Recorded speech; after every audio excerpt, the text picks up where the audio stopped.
Welcome to Pick Up and Deliver, the podcast where I pick up my audio recorder when I drop my kid off at school and deliver an episode to you while I walk home. I'm Brendan Riley.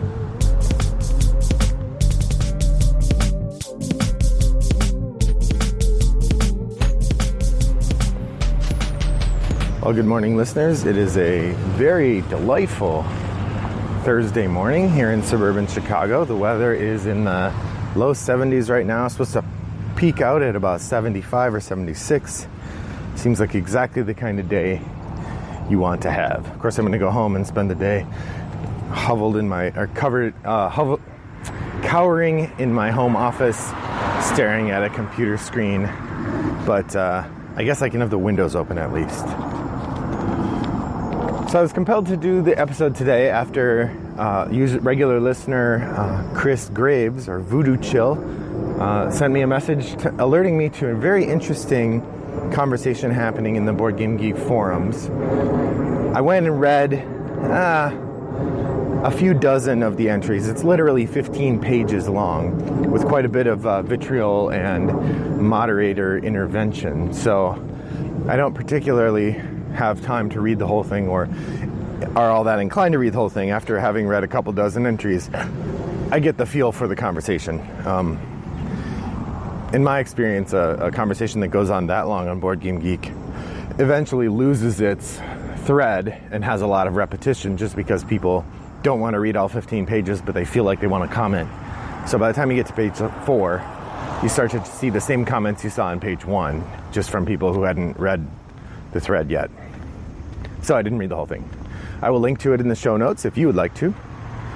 But I wanted to talk about it because it's an interesting topic. And the thread started, ostensibly this is a conversation about pronouns in rulebooks. The thread started with someone saying, we were reading a rulebook that used gendered pronouns. I'm paraphrasing here. And some of my friends said they really didn't want to play the game because the rulebook used gendered pronouns. Why can't publishers just avoid gendered pronouns when they write a rulebook? There was an interesting range of responses. Some people like, oh, lighten up. Other people offering different kinds of non-gender pronoun discussions about rulebooks. And so I thought I would take a minute as an English professor and someone who studies language, and frankly the thing I am best at in the board game development side of things is the rulebook, I think. I have advised on a number of rulebooks and gotten pretty good feedback from the people who I advised. So I think I at least have some credibility to claim a stake or a voice in this conversation. And I wanted to start with just a very brief quote from the end of The Left Hand of Darkness, the afterword. If you're not familiar, Left Hand of Darkness is a famous science fiction novel written by Ursula Le Guin, in which there is a branch of humanity that has ended up on a planet, and they have evolved a species trait in which, instead of having gender all the time or having sex all the time, by which I mean having genitalia, the people have a kind of neutered genitalia, and then they have a period, three weeks or 4 weeks, or 3 or 4 days out of the month, where they go into estrus and they grow genitalia. Thing is, they can pick which gender they want to grow when that starts. So in the world, everybody is genderless or sexless. And I would say in the 60s, they weren't really talking about those as distinct things, except for when they are actually reproductively fertile. So the book, when I read it in the 80s, or the early 90s, was written with the he pronoun as the generic pronoun, and then some characters would just become she when they were in estrus. Later editions of the book use a sort of made-up pronoun that means neither he nor she. And here's what Le Guin says about doing that. Having invented a race of people who are essentially sexless, except for a few days a month, when they become very highly sexed, either male or female, and for the duration of pregnancy and lactation, when of course they remain female, having discovered them, what was I to call them? In 1967, when I wrote the book, I called them all he, I believed then that the masculine pronoun in English was genuinely generic, including both male and female reference. This is a pleasant and convenient belief. Unfortunately, the more you look at it, the less creditable it becomes. Even more unfortunately, it has been adopted as one of the 39 articles of anti-feminism. Some years after the book was published, I lapsed from the faith and have remained unregenerate ever since. He means what it says, no more, no less. Alas.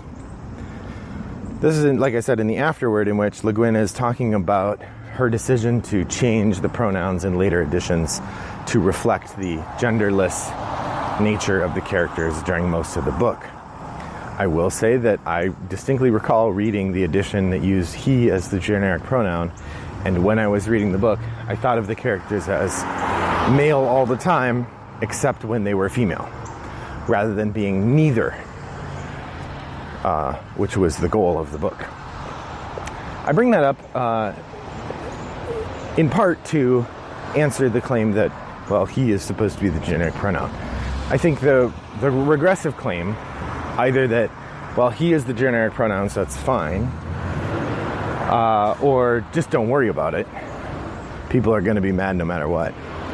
I think we can just outright reject those claims. And here's why. My belief is that language is about engaging with your audience, and that constructing games should be about welcoming your players. If someone sits down to read your rulebook, and you have it written in a way that makes them not want to play your game, and you could have avoided doing that, then you've made an error, a rhetorical error.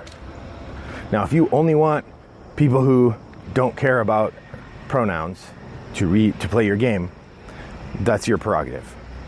That's the thing I love about the First Amendment. It allows us, in the United States anyway, to say what we will. It doesn't relieve us of the consequences of that. So from the pragmatic side, if people want to do that, they can. But generally when people say don't worry about it or just use the he, they also have embedded in there the idea that, well, these other people are wrong for not feeling good about that.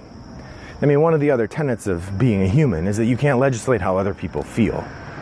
But you can control how you do things that you know will make them feel something. Right? The reason as an instructor I offer trigger warnings when we're watching something, say, with sexual violence in it, which isn't something I do a lot, but I teach a zombie class, is not to say that as a student, if this bothers you, you don't have to watch it, but rather that it may take some mental preparation for some of you to prepare to watch this scene. You may have some self-care to do. I want you to know that this is coming up so you can prepare yourself. I see moderating the pronouns we use in board game design as part of creating a game that people will want to play and that is welcoming to everyone. There are plenty of ways to write that are easy to understand that do not rely on gendered pronouns.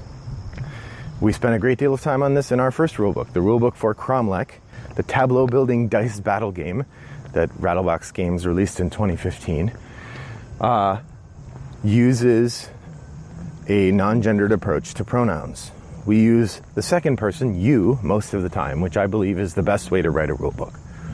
Most of the time you can phrase a rulebook in a way that you're talking directly to the person reading it or to the players, and that works 90% of the time. The other 10% of the time when it really doesn't make grammatical sense to refer to the individual playing, I see two easy solutions.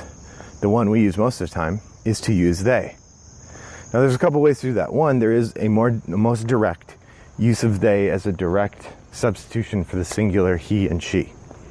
Now as somebody who's read a lot of written English, that still rubs me the wrong way. I understand that it is common use, and every time I see it, it becomes a little more acceptable to me. One of the other great things about English is it is a bendable and variable language. And so things that would have sounded crazy 30 years ago to say are now commonplace. I think I mentioned before the phrase search up. My children use the phrase search up to describe looking for something. I'm going to search that up. I'm going to search up that recipe. I actually prefer that to Google because Google is like Kleenex. It is a brand name. And so to have that be the generic verb for look something up is funny. It's also interesting to use the word look because look implies self-selection. You are the one selecting from a variety of things. Search up does engage with the idea of the search engine using it. It still rubs me the wrong way, but I like it intellectually. That's where they is for me. As a singular pronoun, it rubs me the wrong way. But I like what it means, which is acceptance. Engaging with what somebody wants and accepting to engage with them in the way they want to be engaged with.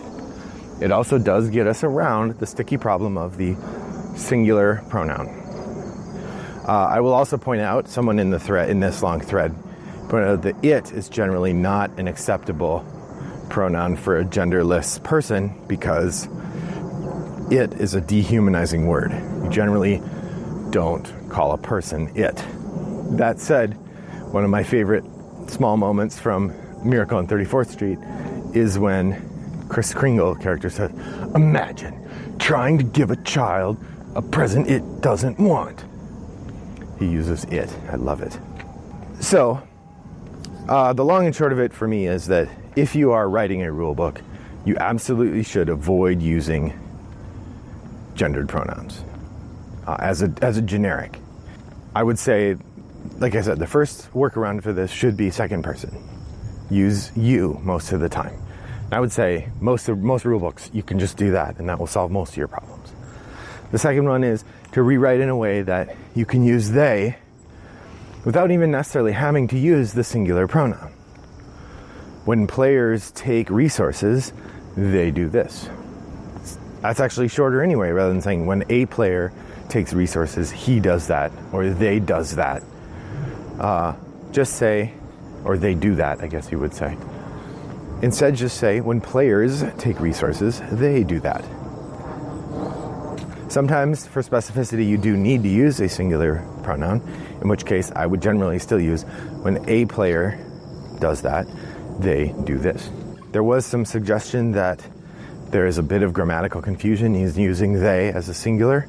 Most of the time, you can use another article to indicate whether you're singular or plural. For instance, in the example I just gave you, when a player plays the kill card, they remove one of their opponent's meeples. Again, we know how many people we're referring to with they because I said when a player. Finally, I would say if somehow in your examples you really need to use a singular pronoun and you don't like using genderless ones, the third case scenario would be to use named examples. And I often like this in long form examples of turns, that generally they'll name a few characters. I always really enjoy it when they name the characters like Anna, Bob, Chris, and Dave, because then you have A, B, C, D as the players. But if you do that, then you can use gendered pronouns because the characters in the example are in fact gendered characters. So all of this goes back to the big question of why should you care about this, which I think I outlined at the beginning, which is essentially that when you are making a game, when you're writing a rule book, you are inviting people to play this thing. And if you know there's something you do or could do that would unnecessarily turn away players from your game, and you choose not to do that, that is a mistake. It's just as big a mistake as leaving out visual examples, because you know that some people will have an easier time learning the game if you put visual examples in. It's also a mistake to write it like a set of stereo instructions with each rule numbered with a different number. Some people really like that. If you're a war gamer, that's a big deal. But for a lot of people, it's a turnoff. It makes it hard to read, and it becomes a problem. So again, like any other rhetorical choice you're making when you're writing a rule book, or writing anything for that matter, choosing the gender of your pronouns is a choice. I think this is one of the other places where the game sphere still reflects a lot of assumptions of straightness, whiteness, maleness. This is the privilege of having that perspective, is saying, well, I don't mind if it says he. Even if you're someone who doesn't identify as a he, and you say, well, I don't mind if it says he, just because you don't mind doesn't mean other people don't mind. It's like, if I don't mind that a game has lots of buxom ladies in skimpy outfits, doesn't mean I should tell other people not to mind. And when people are thinking about making a commercial product and they say, well, I'm not going to buy that because it's got lots of buxom ladies, and I start yelling at them for cramping the publisher's style, well, yeah, the publisher wants to sell games. Because this person's not going to buy that game either way. But if they never say anything, then the publisher loses a potential sale. Whereas, I guess they might lose a potential sale for me too if I will only buy games with buxom ladies in skimpy outfits. But I think that's a smaller part of the market these days. So I'm approaching the construction site, so I better call it a day. I'm keen to hear what you think. Maybe we can get our thread on the Pick Up and Deliver Guild to go another 15 pages as well. I kind of doubt it. But I'm interested to hear what you think about this. What's a rulebook that you've encountered that you think did a particularly good job of tackling this issue and staying readable? Oh man, the things are just getting so loud. So with that, I'm going to say good day.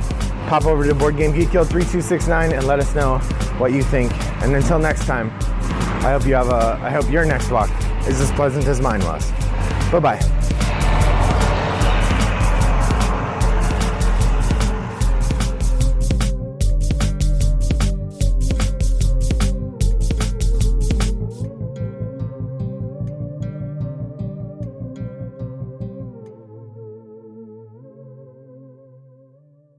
Brought to you by Rattlebox Games.